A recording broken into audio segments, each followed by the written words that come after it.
Hello everyone, मैं अशोक कुमार यादव स्वागत करता हूं आप सभी का आपके अपने यूट्यूब चैनल में। दोस्तों, आज की क्लास में हम लोग अध्ययन करेंगे UP board class 10 English pros के अंतर्गत चैप्टर ग्लिम्पसेस ऑफ इंडिया अर्थात भारत की झलक।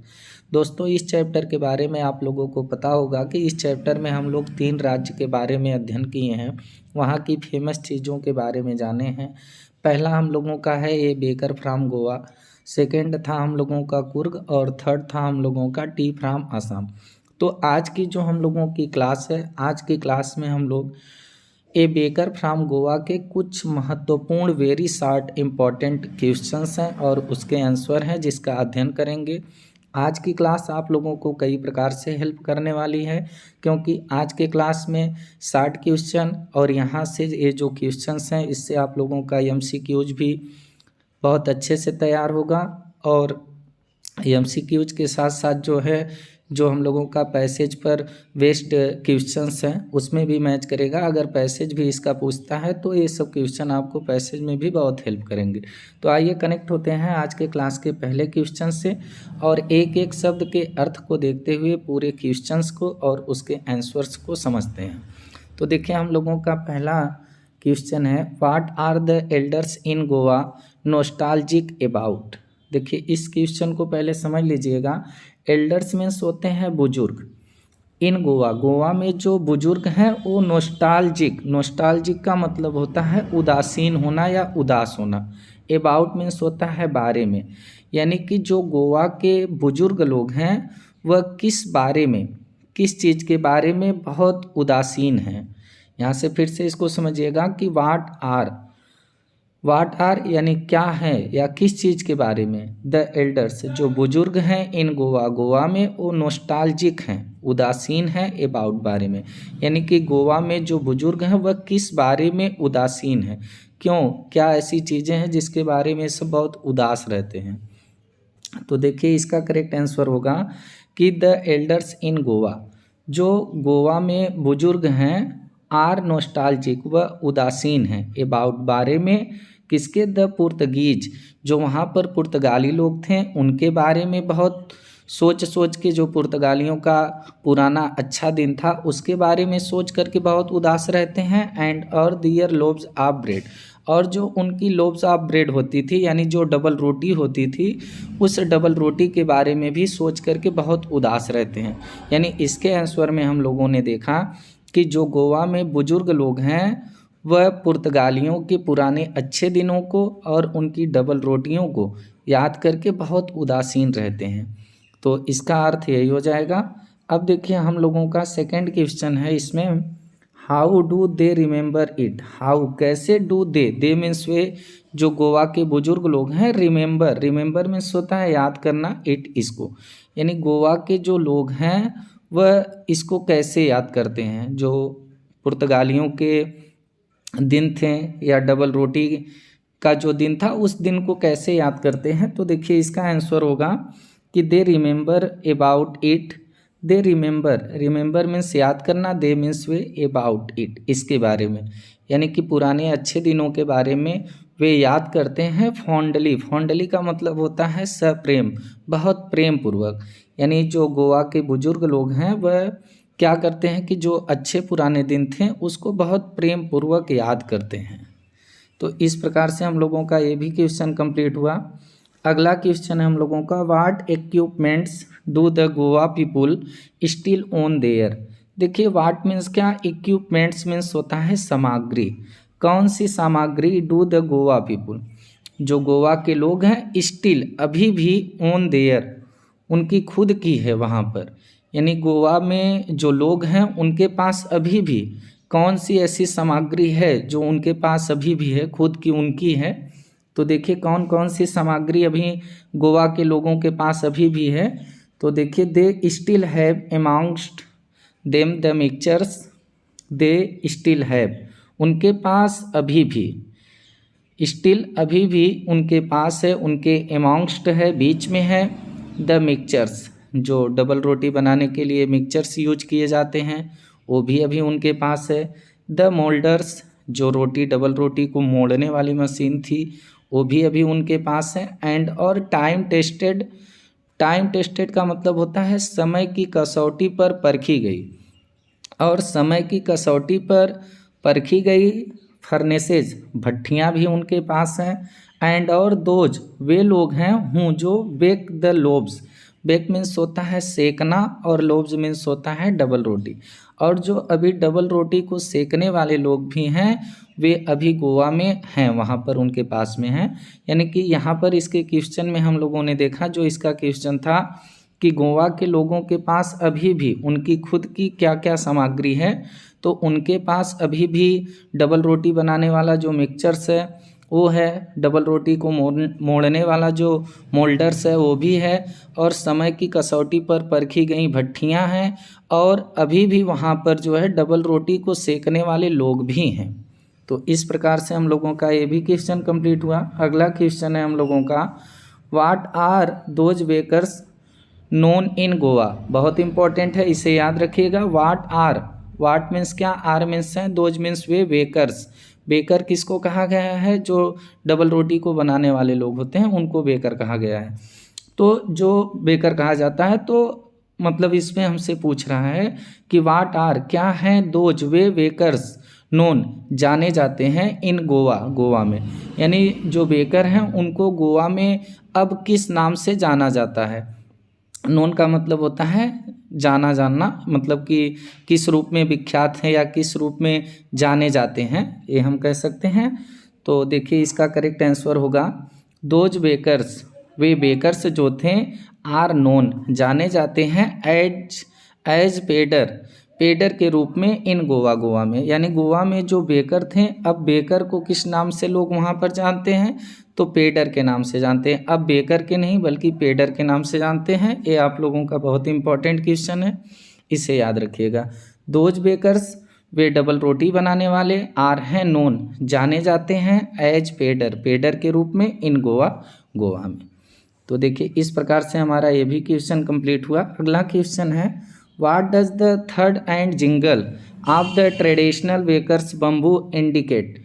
अब देखिए व्हाट मीन्स क्या, डज द थर्ड, थर्ड का मतलब होता है धमक, एंड जिंगल मीन्स होता है खनक, क्या धमक और खनक ऑफ द ट्रेडिशनल जो पारंपरिक बेकर्स, बेकरों की बम्बू होता था यानी जो बांस होता था, यानी कि ओ इंडिकेट, इंडिकेट का मतलब होता है संकेत करना, यानी यहाँ पर ये क्वेश्चन हमसे पूछ रहा है कि जो बेकरों का बांस था, जो बम्बू था, पारंपरिक जो बम्बू था, जो बांस था, उसकी धमक और जो उसकी खनक थी वह क्या संकेत करती थी, क्या इंडिकेट करता था।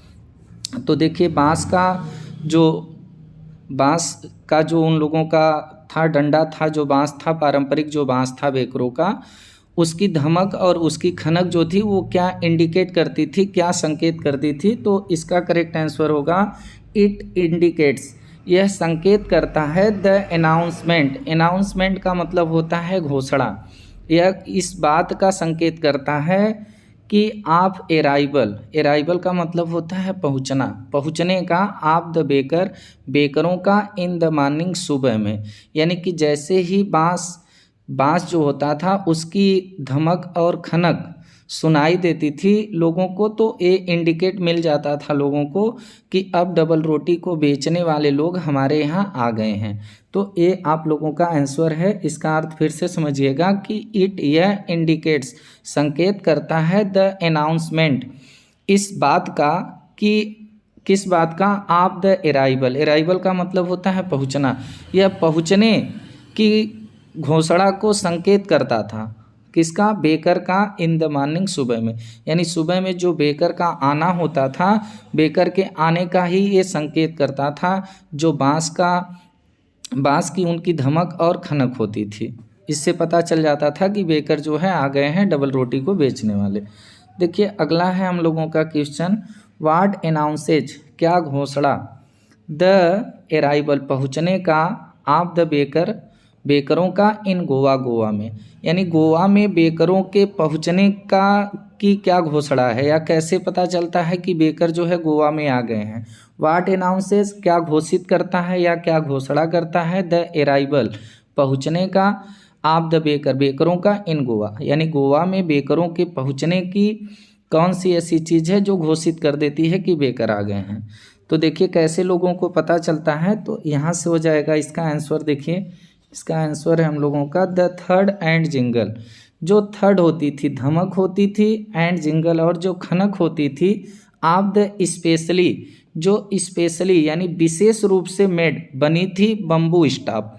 बम्बू का मतलब होता है बांस और स्टाफ का मतलब होता है डंडा कह लीजिए। तो स्पेशल बांस के बने हुए जो डंडे होते थे उसकी जो धमक और उसकी जो खनक होती थी वह अनाउंसेज यह घोषित कर देता था द अराइवल पहुँचने का, ऑफ द ट्रेडिशनल बेकर पारंपरिक बेकरों का। यानी कि जो स्पेशल या जो विशेष बांस का बना हुआ डंडा होता था उसकी जो धमक होती थी और जो खनक होती थी वह पारंपरिक जो बेकर होते थे उनके पहुँचने की घोषणा कर देती थी। हर शब्द का अर्थ इसमें समझ लीजिएगा। थर्ड मीन्स होता है धमक, जिंगल मीन्स होता है खनक, स्पेशली विशेष रूप से मेड बनी हुई, बम्बू स्टाफ बांस का डंडा, अनाउंसेज घोषित कर देता था, अराइवल पहुँचने का, ट्रेडिशनल पारंपरिक जो बेकर होते थे। तो इस प्रकार से हम लोगों का ये भी क्वेश्चन कंप्लीट हुआ। अगला क्वेश्चन है how would the waker greet the lady of the house. How कैसे वुड द वेकर जो वेकर थे वो ग्रीट अभिवादन करते थे, स्वागत करते थे द लेडी का मतलब होता है महिला, ऑफ द हाउस घर के, यानी घर की जो महिलाएं होती थीं उन महिलाओं का जो बेकर होते थे वो कैसे ग्रीट करते थे, अभिवादन करते थे, कैसे उनका स्वागत करते थे। तो जैसे ही बेकर पहुंचते थे, जब महिलाएं आती थीं डबल रोटी लेने के लिए, वो सब जो है महिलाओं को गुड मॉर्निंग बोलते थे, सुप्रभात बोल करके उनका स्वागत करते थे। तो देखिए इसका आंसर होगा द बेकर वुड ग्रीट स्वागत करते थे द लेडी महिला का, ऑफ द हाउस घर के, यानी जो बेकर थे वो घर की महिला का स्वागत करते थे, अभिवादन करते थे, विथ गुड मॉर्निंग सुप्रभात के साथ। गुड मॉर्निंग अर्थात सुप्रभात, सुप्रभात के साथ सुप्रभात बोल करके, गुड मॉर्निंग बोल करके जो बेकर थे वह महिला का, घर की महिलाओं का क्या करते थे, स्वागत करते थे। तो इस प्रकार से हम लोगों का ये भी क्वेश्चन कंप्लीट हुआ। अगला है what did the children long to get from the baker. देखिए व्हाट मीन्स होता है क्या, did the children, children means बच्चे। यहाँ पर लॉन्ग का मतलब लंबा ना हो करके लॉन्ग का मतलब हो जाएगा ललायित होना। तो बच्चे जो थे वो ललायित होते थे। टू गेट मीन्स होता है पाना, फ्रॉम द बेकर बेकर से, यानी जो डबल रोटी को बेचने के लिए लोग आते थे तो उनसे जो बच्चे थे वो क्या चीज़ पाने के लिए बहुत ललायित होते थे, बहुत जो है लॉन्ग होते थे। तो देखिए इसका करेक्ट आंसर होगा कि द चिल्ड्रेन लॉन्ग्ड, जो बच्चे थे वो लॉन्ग्ड क्या होते थे, ललायित होते थे, फार टू गेट पाने के लिए ब्रेड वेंगल्स।